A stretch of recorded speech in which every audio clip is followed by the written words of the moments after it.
reactions coming in from the opposition as well. The opposition leaders continue to say that they oppose the Waqf amendment. They go on to say that as of now, our decision is that none of our changes have been brought in. They say that the government does not heed to any of the discussions. What's interesting is what the stand of the Shiv Sena Uddhav faction going to be in this.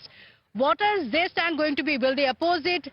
Even now, they've not made their stand clear. In fact, the leaders continue to say that we will decide after looking at the bill. Chandrababu Naidu साहब से कहिए, क्योंकि उन्होंने अब भी कहा था, पूछे उनसे, क्योंकि उन्होंने कहा था कि वक्फ को हम हाथ नहीं लगा देंगे।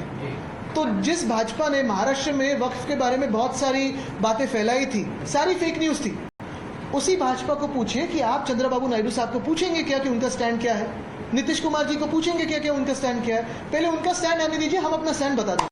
जेपीसी बनी इसके ऊपर, तो विपक्ष सब इकट्ठे थे, हम लोग आज भी इकट्ठे हैं, क्योंकि बिल में जो कुछ चीजें उन्होंने लाई है वो देश को विभाजन की तरफ लेके जाएगी, प्रताड़ित करने वाली है। इसलिए उसके ऊपर जो बिल आ रहे, तो बिल में उन्होंने सुधार लाए कि नहीं, जो हमने प्रस्तावित किए थे उनको, क्योंकि जेपीसी खत्म हुई, जेपीसी में वो क्लॉज टू बैक क्लॉज चर्चा भी नहीं हुई, फिर क्या करें।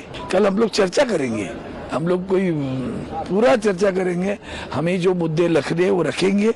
हम वाच कर रहे हैं कि सौगाते मोदी वाले क्या कर रहे हैं।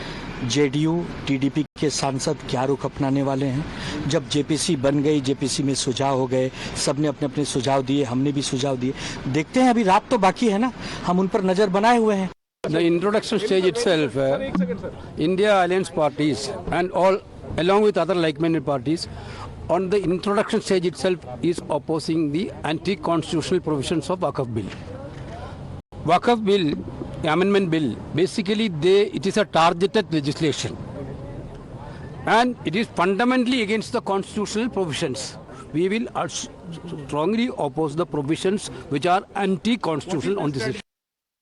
देखिए, ये बिल जो है प्रथम दृष्टया भारत के संविधान की मूल आत्मा के खिलाफ, ये देश को बांटने का प्रयास है। इंडिया गठबंधन पूरी शक्ति के साथ ऐसे किसी प्रयास को नकार देगा, पूरी शक्ति से विरोध करेगा जो देश के संविधान की मूल भावना के खिलाफ है। भारतीय जनता पार्टी संविधान नहीं मानती, ये साफ हो गया। पूरा देश देख रहा है नीतीश बाबू आपकी तरफ, पूरा देश देख रहा है नायडू जी आपकी तरफ, चिराग जी कहाँ हो, सबके चेहरे बेनकाब हो जाएंगे। Okay, all right. So there we heard it. The opposition leaders continue to say that they're going to oppose it. What is the stand of the Shiv Sena Uddhav faction going to be? That's going to be the big question. As of now, they continue to say we are going to look at what the bill is going to entail and only then bring in the changes.